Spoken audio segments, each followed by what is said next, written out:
Hey folks, how we doing? So this morning when I kicked this thing off, I asked if anybody had been out drinking last night, and if so, of the people who have been out drinking, how many of you needed bail money to make it here on time this morning? And only about 2 people put their hand up and admitted to drinking, but now you've all got drinks in your hands. So I don't believe any of you. I think you're all lying to me this morning.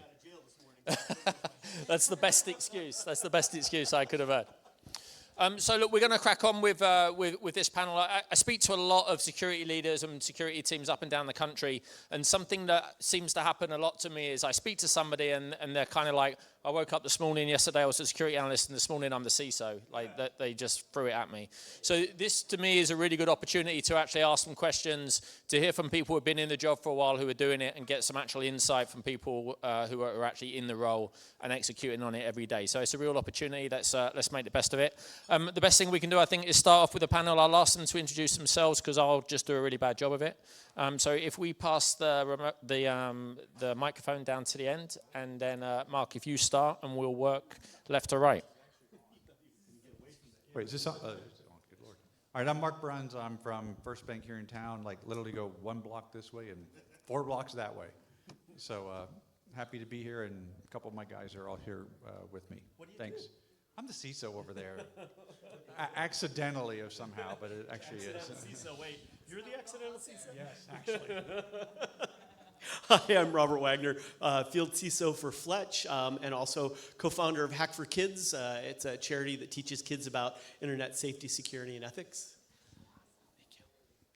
I am Barbee Mooneyhan. I am the security and privacy officer for a company called WoeBot Health.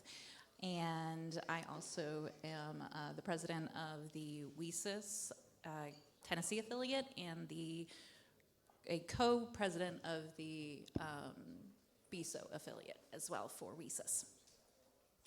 Hi, I'm Pete Gallinari. I am the data privacy officer here at the state, formerly from New York as a CSO, and went into data privacy years later, but that's about 20, 30, 40 years ago. So, been around a while. That just means I'm old, not smart. It just means I'm old. Yeah, I'm from New York. No, I'm from Alabama. I tell people I'm from Alabama. They don't believe me. I don't know why. So the only other time that I've been in a situation where I'm holding a microphone like this and a Stella is when I've been doing karaoke. So I'm really fighting the urge to sing you a Beatles song at the moment. But I'm going to do my best. I'm going to do my best not to sing to you. Right then, ladies and gentlemen. So look, the CISO role, I think, is probably one of the fastest moving executive roles that's out there at the moment. The threat landscape's changing all the time.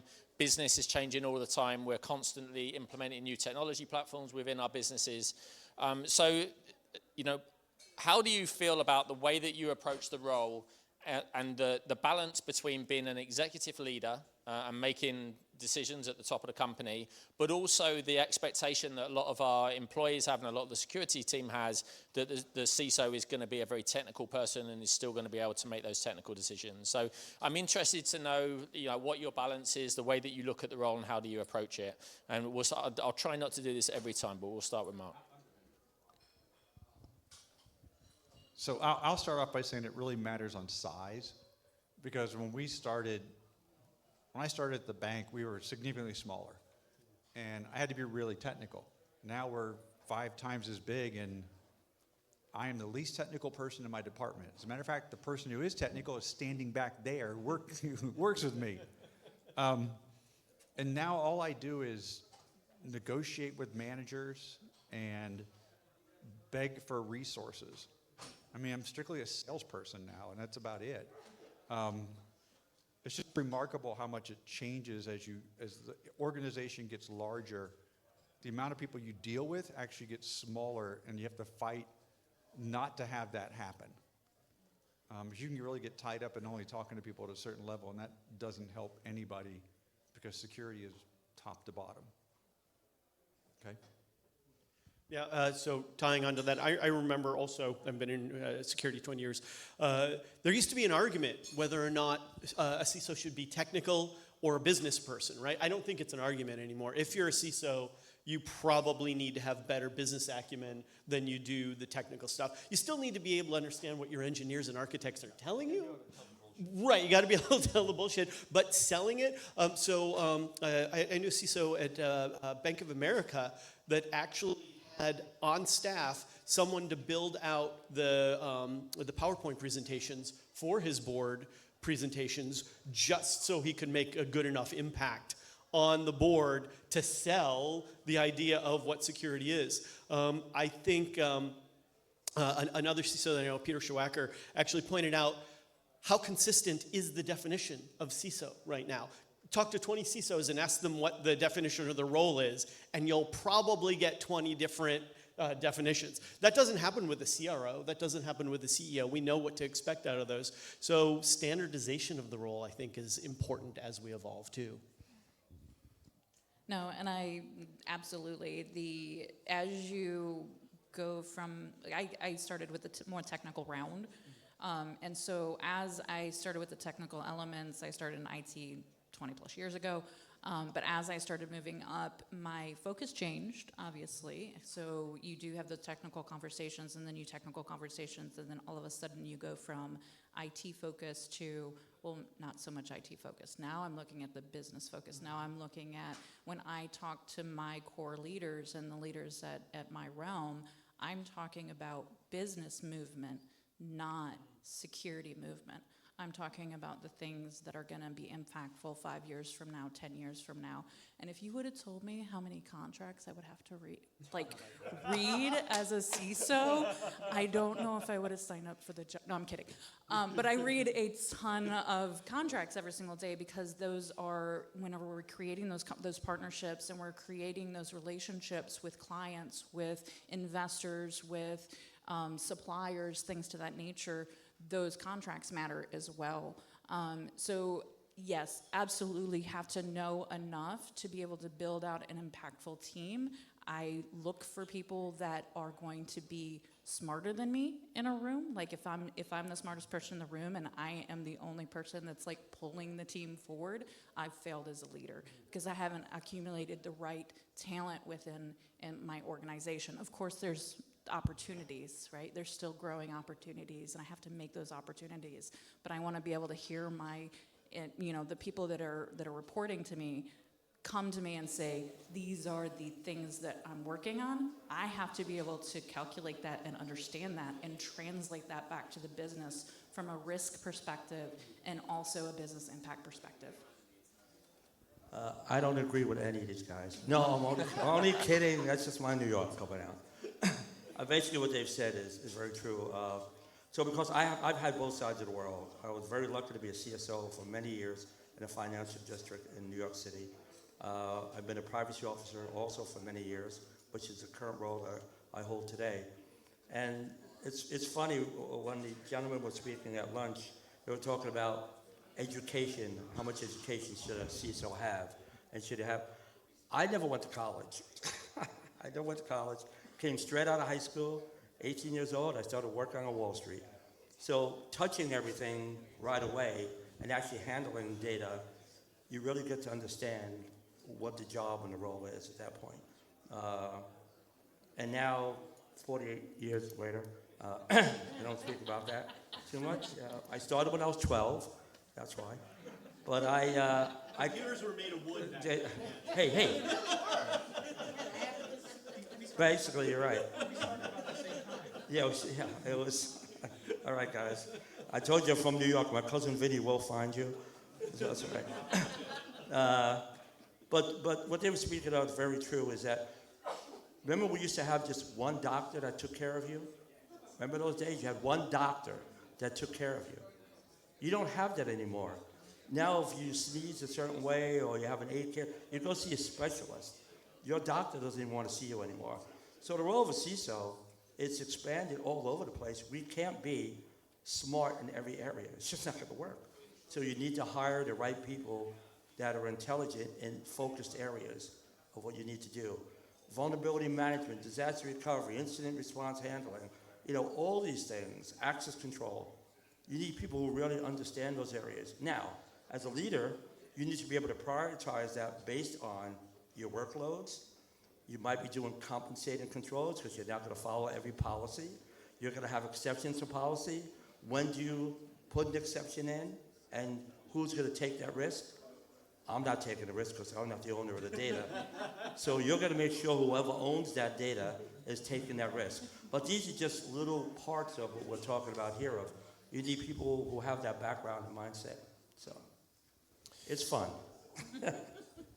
So Pete and Robert both touched on something that's quite important, right? This eclectic nature of the CISO role and the fact that it isn't standardized. In some companies, it includes compliance. Some companies have a chief compliance officer, but I think something that seems to be common, whatever the company is that CISOs need to be able to communicate risk to the business, right? Whether that's a board or whether that's an executive leadership team or a CEO or whatever it may be. So I'm interested to hear from you guys, have you found effective ways of communicating risk to the board? How do you do it, and what has worked for you? So, Pete, I'm going to put you straight back on the spot because you've still got the remote. I think that's great. We're salesmen, sales ladies too. I'm sorry. Thank you. And I'm sitting close to you with a beer bottle. This might not be too safe. We're definitely salesmen. As an example, in my own life in the city, when we had 9/11, all right? I was in the city when all that happened, all right? So it was devastating. And we were looking to get more money to do something for our security posture. And they were talking about crisis management, was different than disaster recovery, which was different than cybersecurity. And I use a lot of analogies to say the reason why we need money for the certain type of security stuff is that what are the odds of another airplane hitting a GE building at the time? Or what are the odds of my 12-year-old at the time hacking our environment? I think my 12-year-old was going to be a best bet that she could hack our environment at that point in time than an airplane hitting a GE building again, right? Ever again. What we had in the city with those towers. And once you got to bring it down to their level of understanding. Do not use buzzwords with leadership. They just stare at you like deer on the street. It's crazy. You have to bring it to their level of understanding and the level of risk. So talk about the data that they own. If they own that data, what's the liability to them? Will Channel 5 or Channel 2 News, like here in Nashville, are they going to be at your front doorstep because you had a compromise? Health data was exposed, safety data, military data. So when you bring it home to them and let them understand their data, they start thinking about what can happen to them. And my job was always to keep my CEO out of jail. And that was my role. So the only way I could do that is by convincing them why they wanted to protect that information. And it won over most of the time. But you had a compromise. You're not going to get it all at once.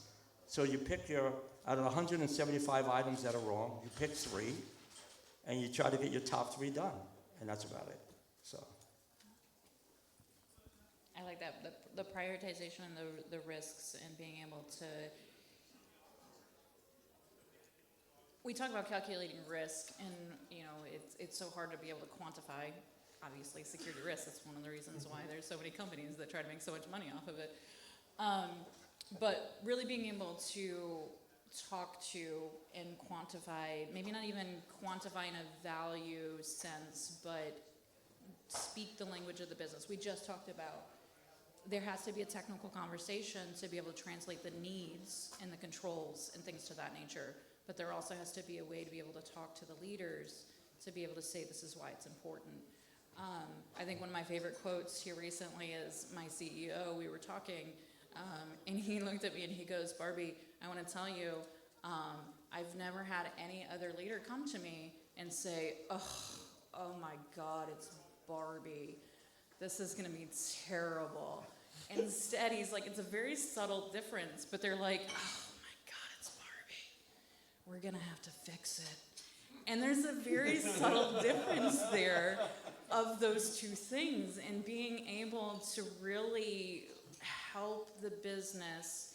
We do the crawl, walk, run method within our company, and we talk about how do we get to the next step? How do we get to crawling first? And then how do we get to walking? And how do we get to maturation? But let's talk about what we can do right now to move forward and what impacts that's going to have long term. When I talk about, well, if this becomes breach, I don't say, oh my God, in the news, these things happen. I mean, yeah, I Slack message them and let them all freak out about it.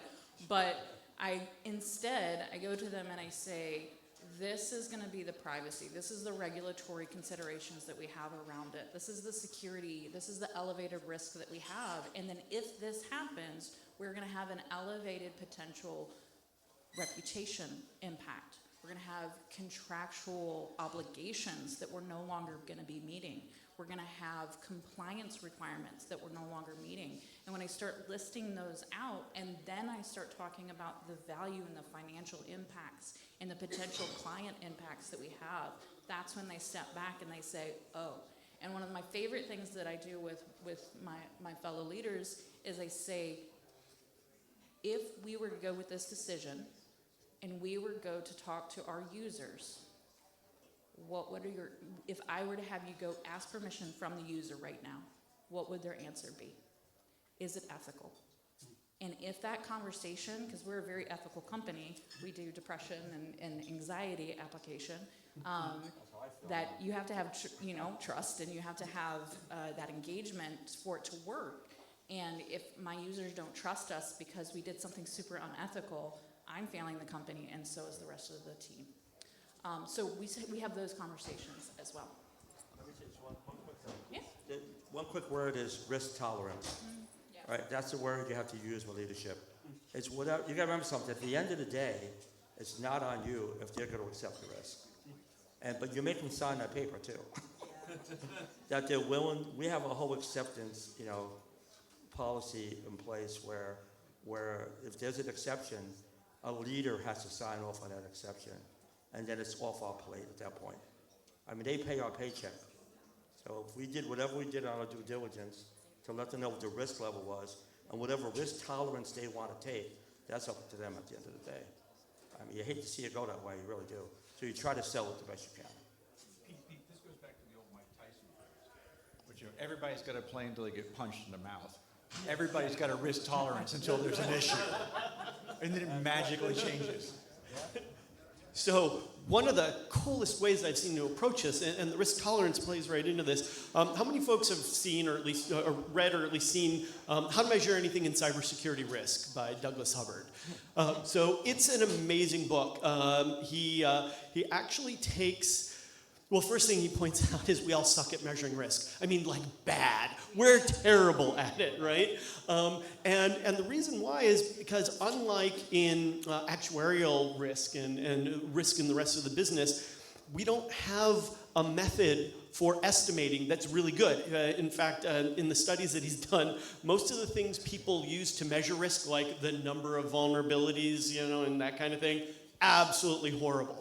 So he's created a free spreadsheet. It has a Monte Carlo simulation in it to actually help you measure risk, but you also have to kind of be good at estimating. So he's put a tool on his website to tune you into being a better estimator, which is really cool. And then the whole approach is, well, let's estimate the likelihood of things that are going to happen. And it's all based on likelihood, right? Not just a black and white, it will or it won't, but a likelihood. And then start asking your board, well, how much risk would you be willing to accept? Like, what is your acceptance percentage of us losing $100,000? And a board might say, well, we could, 90% chance of that happening is still okay, it's only 100,000. How about 20 million? Yeah, you need to bring that down to maybe a 2% risk. So now you have your estimates of the likelihood and their acceptance, and now you have a risk acceptance curve. And if your risk is above their acceptance, you can take that right to the board and go, you said this is how much money you'd be willing to lose and the odds of that happening. And right now, we're much more likely for that to happen. So check out Douglas Hubbard, How to Measure Anything in Cybersecurity Risk. It's a great way to put this conversation in terms of the business. That's kind of the FAIR Institute does the same thing. Right, yeah. It's very, very similar, yeah. A couple things real quick. Number one, I'm in banking, okay? I have external audit, internal audit, federal regulators. I spend 2 to 3 days per week with those people in my office, okay? So mine's a little different when you start talking about component of risk. if I'm going to have those people in my office all the time, I'm going to use them to my advantage. Okay? And I told him this earlier. I have a phrase, and it's that a properly managed, appropriately bad audit is a good thing. If you think real hard about it, it's true. Because if it gets into an audit, there's like a 90% chance that it has to get fixed. That's called funding. Okay? So that's one way. The other way that I found out is find this message, keep it simple, and just hammer away at it. Okay, one of the biggest things where we measure risk is we made a decision a long time ago when we built everything, was that every single person's credentials will get compromised. At some point, some way, somehow, every person will get compromised. That's a big risk. And we just hammered it away. Board presentation, executive presentations, to the point that the last board presentation I did 2 days ago, somebody asked me about phishing, and our chairman of the board went over and went, "That's why you said everybody's credentials get compromised." And I'm like, that's a win, okay? So, and don't use scare tactics. Never work. Never, ever, never work. The last thing is, we developed a pretty decent set of KPIs. And my thing around KPIs is, he who reports the KPIs gets to build a story around the KPI. So I got my TPRM reports to me, because we're 100% SaaS, it just makes sense. My guy in TPRM's like, I'm not going to report how many days it takes to clear a vendor. The number's too large, routed tolerance, blah, blah, blah. And I'm like, no, you report it because you get to paint the story. You get to say where the problem is. It's not you, it's legal. Legal's taking way too long. So once again, if you put together a good set of KPIs that measure that risk, you not only get to show the risk to the board or to whoever, but you also get to paint the story around why the KPIs are the way they are. And then after you do that, then you get to paint the story on how to fix it. Okay? Does that make sense? So yeah, I love that and completely valid, but I'm going to add just a little bit to that, not just that, but also metrics around return on investment, because we are often seen as a cost center, but there are things that we can do that helps the business move faster and helps them run more secure. And so if we can start pinpointing those things like good business continuity, well, if something goes down and something happens, how much money are you saving because you had a backup plan versus not? Well, you lost $10 million versus $10,000 because, of course, it's still going to cost money if you go down in some capacity, but you lost a whole lot less money, which could be seen as a return on investment in the future. So looking at that and also looking at how you can provide that information for return on investment, because we're doing things faster, we're automating, and we're doing it the right way. And by the way, if you become a better estimator of risk, you can also become a better estimator of which controls are going to reduce your risk the most. So you can start focusing on those sorts of things for that ROI, yeah. I'll go back to the Fair Institute thing, too, is a lot of where I built some of my stuff around. I don't follow it directly, but it's the same. It's a really interesting concept if you read the book. It's kind of fun to, it's a different way to look at it. It gives you a different mindset.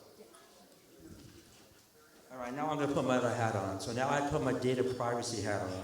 Because these looks guys the same as the other hat. don't have a clue about data privacy here. We're always worried about security. So when we talk about risk tolerance, that's great. Problem I have with risk tolerance, of what level of risk you're willing to take, is that one piece of information that wasn't secured the right way, because we were willing to take a risk, right, could affect that one citizen. I have to worry about citizens. I work for the government. So every citizen I have to worry about, that's you, including you. I have all your data. Remember that. So if we screw up from a privacy standpoint, you could end up on the dark web, or you could end up, because we're sharing data within us internally, or with another vendor who is sharing your data. If that's why you look at a lot of contracts, to make sure your data is being protected. But that risk, how much of a risk do we really want to take? Because what is the repercussions down the road when you go try to buy a house, buy a car, and you find out you can't? Because your data was compromised and it was harvested maybe 2 years ago, because they don't always use your data right away when they steal it. They save it. And then they're gonna hit you with that a year later when you think your credit was great. So I have a problem with risk tolerance where they say, we're willing to take this risk, don't worry about it. Yeah, but it could be your kid or your family in a hospital bed right now where data was compromised and somebody said that you weren't allergic to certain medication because your doctor was compromised, and after an operation, you get shot up with the wrong medication. Who's liable at the end of the day for that, right? If there was a hack on your data. So level of risk has to be based on the severity and the likelihood. There's always likelihood and severity, and whatever the outcome is of who could this hurt if it was not handled properly. So data itself has to be thought about. Even before we get to protecting that data, you better know what your data is first. So, being in especially working with patients, and I've been in healthcare my entire career, not just where I am currently, it is incredibly impactful. And not to plug yet another thing to worry about, but our quality management systems in the FDA, this one, like medical devices, one of the top things whenever we're looking at risk is patient safety.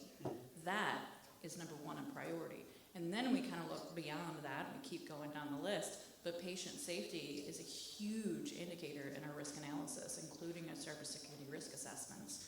And so I just wanted to kind of tack on to the patient safety is huge, but also you have to think of what, not just patients, but what those end users' risks are.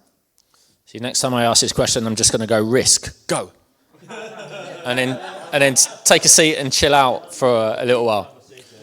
So if we take it a little bit more operational for a minute, I used to, in a previous role, I wore the CISO hat, and now I don't wear the CISO hat anymore in my current role, which means that I sleep better at night. So one of my favorite things to do now is to ask CISOs what keeps them up at night, and then smile to myself that it isn't keeping me up at night anymore. And so when I talk to CISOs and CSOs at the moment, the things that they tell me that they're most concerned about are kind of ransomware and supply chain. And so I'm interested, right, in terms of ransomware and supply chain, is it affecting your planning? And if so, how is it affecting your planning? And so we'll start with Barbee this time because you got it in front of you.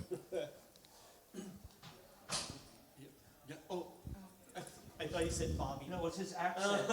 I have a Brooklyn accent. I'm English. This is how this language is supposed to sound. Right? I tell him about Brooklyn too. No worries. We all got to know each other a little bit before we came up here, so we're a little more familiar with each other. We all got a drink. Yeah, and then we all got a drink, of course, make it a little less. But yeah, so absolutely, I spend quite a bit of my time. Okay, first of all, I don't know how you still sleep well because you use technology, right? Did you? But people pay me to use it. But your data's still out there. So that's what would keep me up. Even if I wasn't a CISO or CPO, I would still be up going, I have 8 apps on my phone and I have no idea what they do with the data on it. Yeah, I'm going to be So there's 2 components here. One's ransomware and the other one's third-party risk management or supplier management. So I'm going to tackle the supplier management because I think that's one of the things I'm really passionate about. I talked about contracts before, right? Obviously, that's something big for me, is to make sure that whenever we're creating relationships, that is a top of mind of making sure that we know what are they doing with the data, how are they protecting the data, can they protect the data the way that we would protect the data, or underneath the regulations that we are also underneath of. But I have a huge checklist of things that I go through. One of the things that I require when somebody requests a new supplier is I want an onboarding plan, I want an integration and maintenance plan, I want an offboarding plan. I want to know who's going to have access to it, where they're located at, and what kind of data it is, and what use case it is. And I will sit there and clack through, and this is a conversation every single time that we have a new supplier.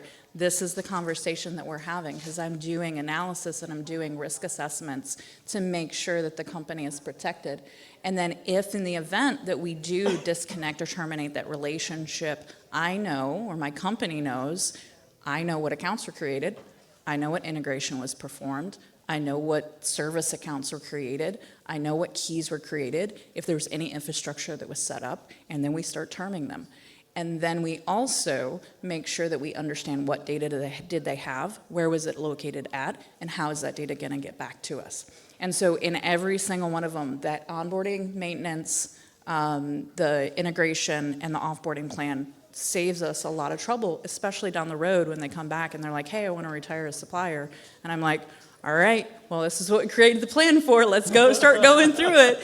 And it's really helped. The other thing that I try to implement and that I try to make sure that I have in each supplier is a incident response plan for said suppliers. Actually having a supplier incident response plan that is a little altered than your standard incident response plans, because when you have somebody contact you, or regrettably you hear it in the news, hopefully that's not the way that you find out that one of your suppliers got hacked, but sometimes it happens, so that we know, again, we have the integration, onboarding, we have the maintenance plans, we know who has access, we know how we need to take care of that, and then we also have the contacts within that company to be able to start triggering how we're going to respond if that supplier is compromised. So I'm not sure if that covers the question, but that is how I don't sleep very well, but I do sleep a little bit better about our supplier managed. Yeah. I'm going to go another step with the TPRM thing too, because we don't have any procurement department. Don't start with me. So when I got there, myself and the head of IT, we complained a lot how we didn't have any TPRM, didn't have any TPRM. So when they decided to stand up TPRM, guess who got it? He who complains the most gets the responsibility. So TPRM now is a whole group, which, considering we are 100% SaaS, we don't have a server. I always like to say, I don't have to worry about ransomware because our data is everywhere. The problem is, our data is everywhere, okay? I traded one problem for another, and probably one that I have less control over, to be honest. But that's our model, and it works for us. So I have to make the best of it. And I have to spend a lot of time with security questionnaires and business owners going, same thing you said, what are you doing? The good thing is I have a department now that can help me out and do all this stuff for me, which is a heck of a lot nicer than if you're trying to do it yourself. So that's where people always talk about ransomware versus supply chain. It all depends where you fall on the spectrum. And you think that I'm decreasing one, but you're not decreasing the risk. You just shifted it. You just moved it. You didn't decrease it. So just accept what it is and figure out the best way to do it, even though supply chain is a nightmare, and I'm not sure who's doing it right. I'd like to know if anybody is, if you think you are. And by the way, real quick, how many FirstBank customers are here? I'm just kind of curious. Anybody besides me? Nobody, really? All right, good. FirstBank, who I work for. Because I just wondered if you actually trust me. I know.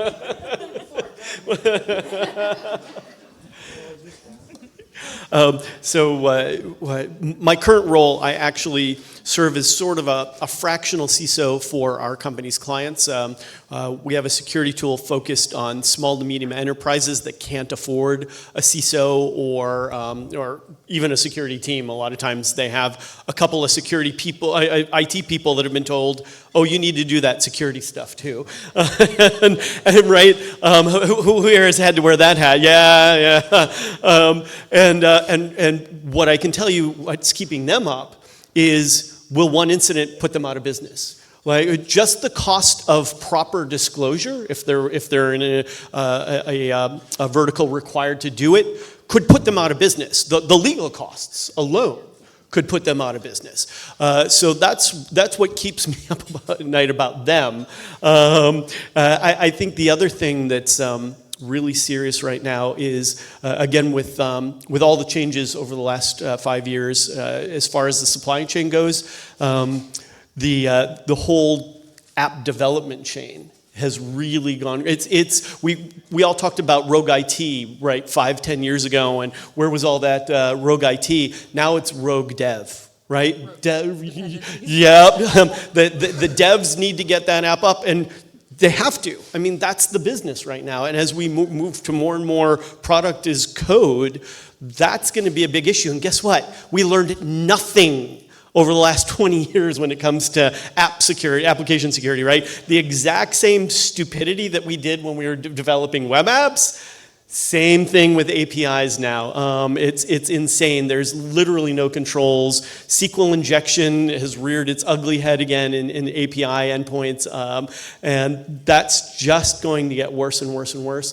The other thing that I keep seeing over and over again that keeps me up is, while the attackers are getting very good at using advanced tools like AI, we suck at it. Where I actually had a CISO tell me, I was suggesting that he have a couple people on staff to know a little bit of coding, right? At least to be able to do some Python coding or something like that. And he's like, oh no, I don't want my security people worrying about writing code. And I'm like, yeah, right? I'm like, are you kidding me? Everything is going to be code. That's not a healthy outlook for your security team. They really need to understand what the developers are doing, because we have to have empathy for those developers in order to teach them how to do coding better. And the worst part is, with CI/CD pipeline and all that automation, we could be doing it right. We could be doing it right now. All of that stuff integrates with their tools. Nobody's bothering to do it. So those are the things I'd be worried about. I mean, we all know we could all be fooled by the right phishing attack. I mean, I could be fooled easily by the right phishing attack. What happens when AI starts writing the phishing attacks? Takes a look at all the email in your company and figures out what the right email to send to people is in order to phish them. Assume every person is Yep, absolutely. I'm over here taking notes. I'm writing notes here. I might right there. Here. I actually took notes so I wouldn't forget what I wanted to talk about. Because you guys, I'm losing it here. I don't know what it is. So yeah, I'm old. That's right. So the very first thing is, if people just don't click, our job goes away. We have nothing to do.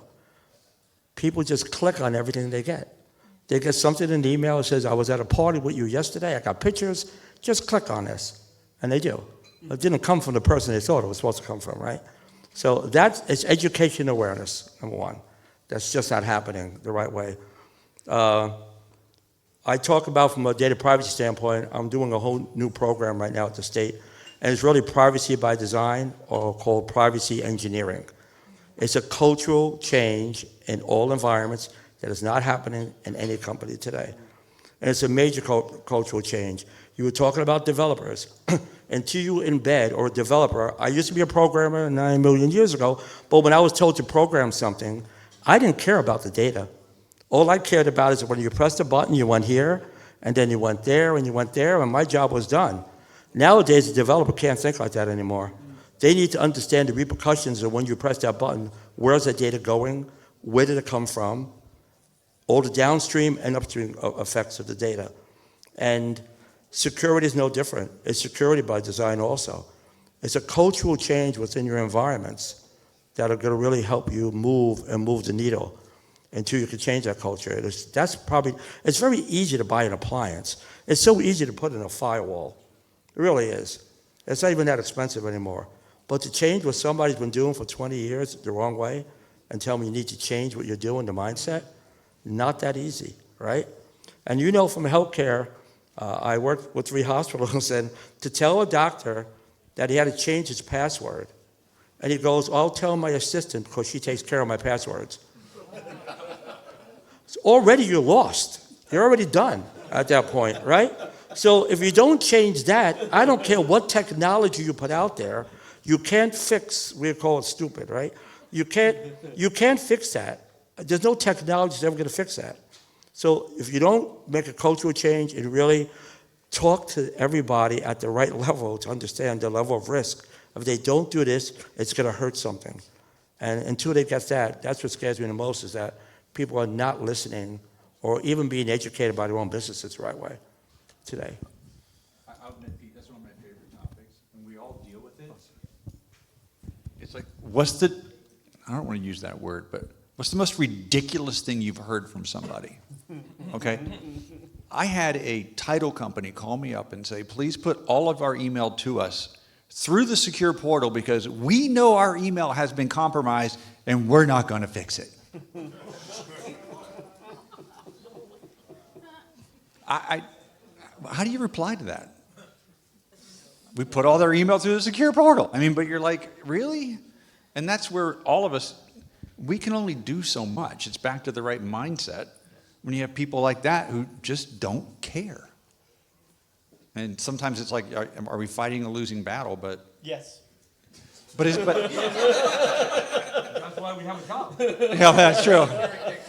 But once again, is there an option? How many people know Not how really. to code? Yeah, That's your option. Go into coding. do something different for a living. But that's where it goes. Is you end up with things like that. Do you want to carry on? No, No? I'm turning it off so you can ask the next question. Okay, so I want to get to some audience questions, and we're running out of time a little bit. So, but the way I like to kind of finish this. I have some questions out there. I don't know if you, but go ahead. Yeah, well, so that's why I'm gonna get to it. But so, just what I would like to do, I think it's really valuable, is we'll go fairly quickly down the line, and if you could just give one lesson that you've learned since you were in the role, something that you would tell a new CISO who was taking the role for the first time. What's the one lesson that you've learned, and why is it important? Let's start from this end. Turn on the mic. See, I turned it. That's because I'm in the music business. I know how to hold a mic. That's right distance. I think the one lesson I've learned is if you understand your landscape of what you're dealing with, it's a lot easier for you to make decisions and help people out and be able to listen closely to what they're looking to do. And the answer should not always be no, you can't do this. All right? Because the business, either way, to be honest, the business is not going to stop even if you say no. Because they're going to get around it anyway and do what they want. So you want to make them know that you're there to help them succeed. And then you find the best compensated controls if you need to do that to make things work. But be able to listen to, because they have a job too. And they're trying to do their job. That's what they're getting paid for. So you have to be a little compassionate to that. And that's coming from a New Yorker, being compassionate. All right? So take that for what it's worth. I'm actually going to round the corner on that one as well, because one of the most impactful things that I have done in my career, throughout my career, not just right now, but throughout my career, is set one-on-ones up and to build relationships within the company. Build them around you, build that all rungs of the ladder. You should understand what the business is doing. You should understand the value of the business. You should understand how hard it is for the people implementing the things that you're asking them to implement. And you should try to figure out how to work with them, how to make sure that whenever you're having conversations, you are an enabler and not somebody that says no. But yeah, the first thing I always do is I go through and I find out from a 360 perspective, I find out the people that are going to be most impactful to get to know, because I know that I'm going to be most impactful to them. So just breaking down those silos.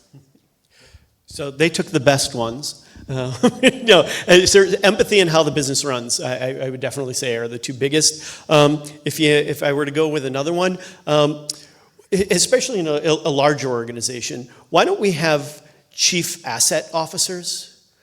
Right, I got this one from Carl Hertz, but if the number one thing in security is the top two controls is getting control of your assets, why don't we have someone in charge of that? It shouldn't be the CISO. It's too easy, yeah, right. But that would be a big thing. Is there needs to be someone that's actually committed to gaining control of both the physical assets and the software assets, and it is so hard that in a large organization, I think there should be someone dedicated to that.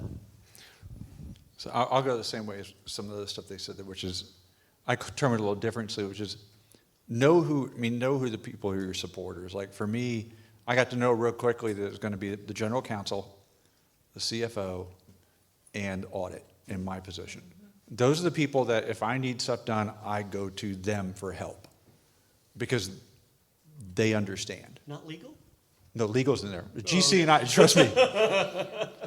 GC and I have had, we have a rule, nothing goes in writing and everything's phone calls on the personal phone. That's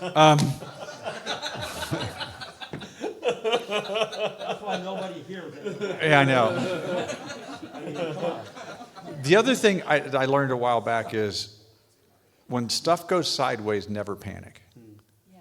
And I had somebody say to me, because if they see me panicking, then they're like, it's got to be really bad. All right, so no matter how bad it is, you can shut the door and call your best friend and panic. That's fine. Don't let anybody else see it. Okay? Because it just paints a bad picture for everybody else that you don't need, and it paints a bad picture of yourself. Okay? In the role that we're in. Okay?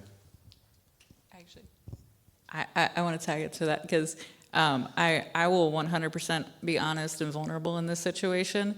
I have closed the door to an office before and had an all-out freak-out cry and then wiped my tears, fixed my makeup, and went right back outside and said, "How are you doing today?" I keep a little rubber ball in my office, and when it gets too bad, I just lean back and gun it at the wall. It's gonna, hey, you have to like duck out of the way. It's coming back at you, but at least it gives you something. It loosens you up because it's coming back at you. Yeah. I'll throw one more in there too. Too often we get caught up into trying to get technology to fix our problems, and we forget about people and process. Maximizing what you already have should be one of the first things a CISO tries to do. Even that, and that's why having someone who can code just to integrate your products together would be so valuable. So, shelfware, right? Not implementing the stuff you already own. Good point. Yeah. Here's the thing. Sorry, vendors. Don't buy anything till you understand what you have. Okay, no, understand what you've got, then start looking at what you want to buy. Yeah. So my favorite thing about those answers was that there was an undercurrent of security as a business enabler. And that's something that I've been hearing for a long time, but I think traditionally we're not very good at it in the industry, right? So the fact that every single one of you had something to do with, hey, we need to find a way to help the business go faster, we don't get to say no anymore, right? That, for me, that marks real progress, I think, in the industry at the moment. Okay, so I'll thank these guys in a little while, but let's see if there's any questions out there and get those answered as best we can. So we're going to start here. All right, so we've probably all been beat over the head with the fact that the biggest risk to a company is its own employees, not because they're malicious, but because they make mistakes. Aside from phishing, what would you guys say is the risk that employees create, and how do you fix it?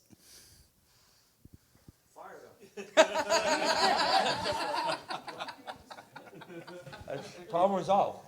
Okay, well, one thing is that I think we victimize, or we victimize ourselves unintentionally, and then we make the people that are victims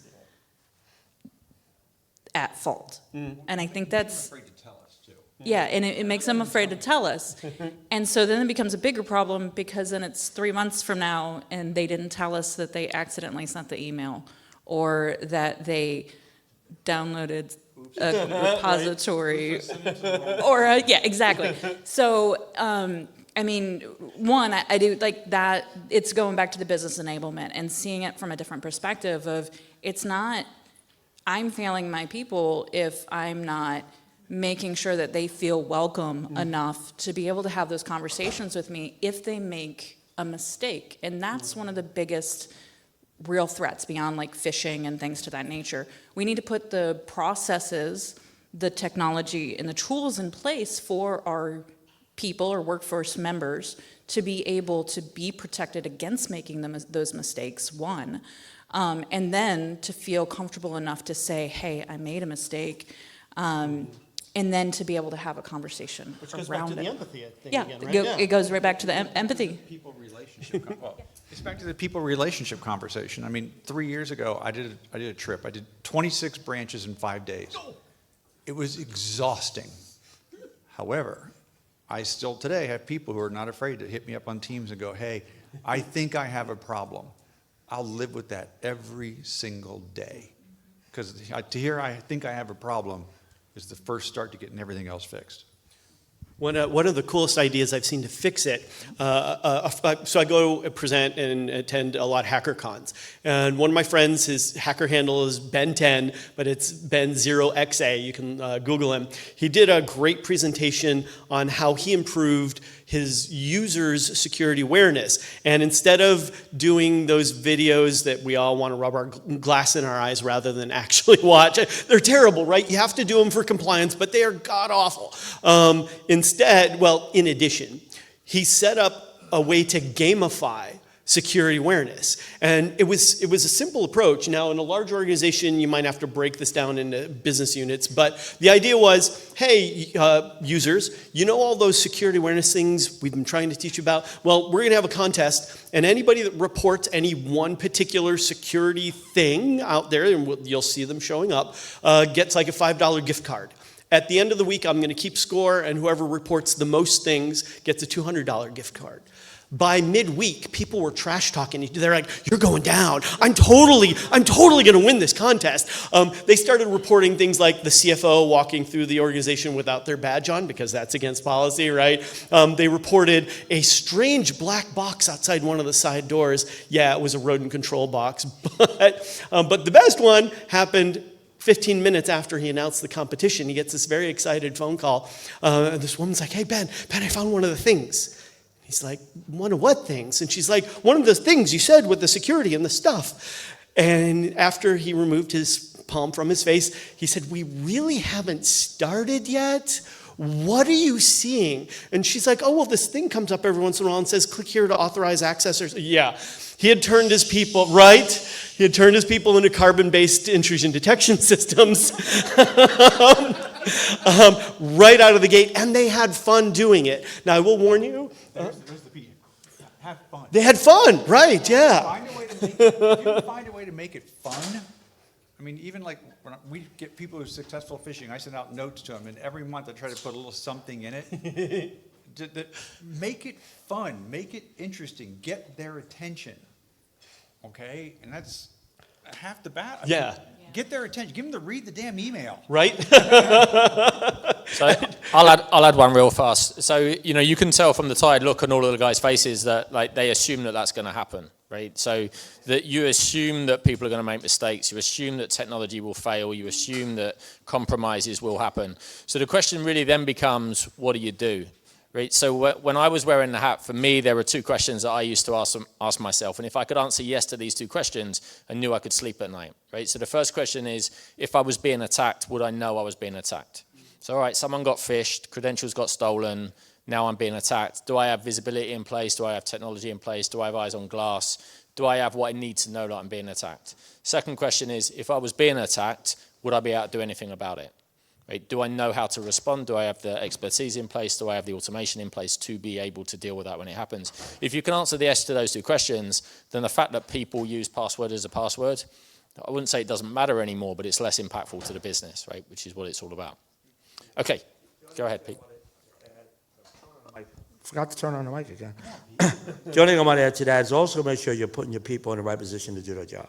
Oh, absolutely. Right. All right? So none of this works if the person is not qualified or shouldn't be in that position to do that job. Yeah. All right?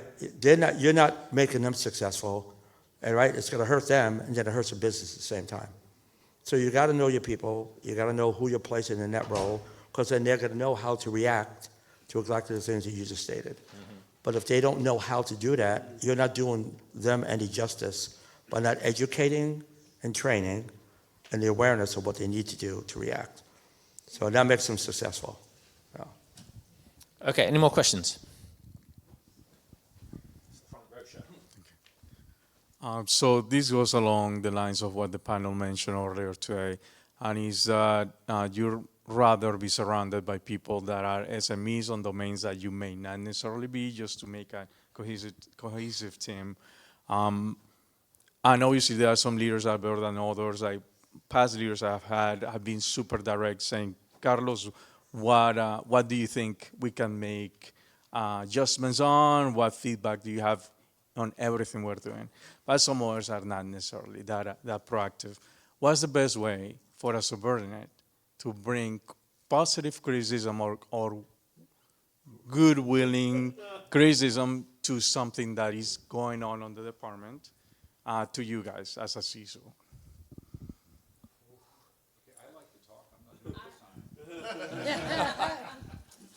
Do you have opinions? Do I have opinions? Hey, Yes, of course. you kidding me? I got an opinion for everything. It's first you got to make sure you're building that relationship too with the employee. All right, number one. So everything comes down to trust. And if I was giving my privacy speech, privacy is all about trust, right? So this is about trust between you and your employees. If they fear you, you're not getting anything from them. It's just not going to work at all, right? So you got to have the open door. I know the old cliche, the open door policy. I've had a lot of people say it's an open door policy, but the first time you walk through it, they scream at you. So, yeah, I like that for leadership. The door's always open. You finally walk in, they go, "What are you doing here?" So, but you do want to build that relationship with your staff, so they're that comfortable. Not like you don't have to go out for a beer every night with them, but at least a relationship that they know they can talk to you and not fear that what comes out of their mouth is going to travel any further than that conversation. All right. Unless it has to. There's times that we have no choice, right? But it's not, you have to build a relationship with your team, definitely. I do have an answer, but it's kind of sarcastic. So I happen to have one of my managers here, so you can walk back there and ask him, because he criticizes me all the time. And say, "Howard, how do you do that with him?" Because I hear it all the time, trust me. So relationship, obviously, like there has to be the trust there, and the regular conversations for like me and the individuals that are on my team, we actually break those problems down weekly. I have a rule that if we're in the middle of a review and it's the first time either one of us is hearing about something, we haven't been communicating very well throughout the quarter. That shouldn't be the first time that we're having that conversation. But specifically, though, you're talking about potentially somebody that you don't feel comfortable with having that conversation with, which, while we are all very clearly talking about relationships and how we build things on trust, maybe that's not always the case. So honestly, I would recommend a factual-based conversation, and to do the same things that you would expect your leaders to be able to do with others is to be able to create that narrative and that story to say, this is what's happening. This is where I can see there's risks at. This is a potential solution to it. Who do I need to talk to start potentially implementing the solution? And so you're lining up that conversation already in the way that, again, we talk to, like at each level of the ladder, we're talking to different leaders, we're talking to different individuals, but it's still the same conversation. We're just expanding those topics.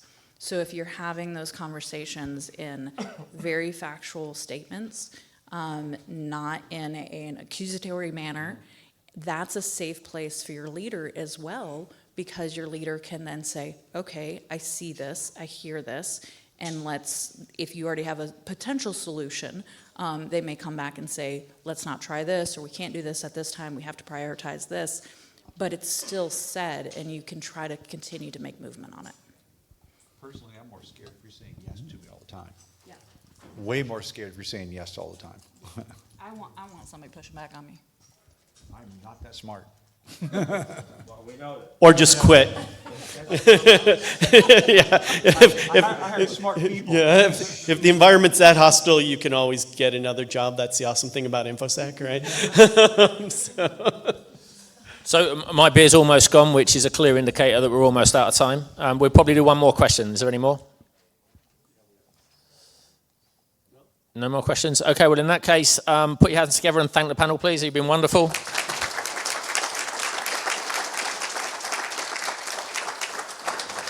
Thank you, guys. Kim, over to you. And what are you going to sing for us for the karaoke? Anything by the Beatles. Thank you for moderating. Okay, thank you all. We all appreciate all of your time.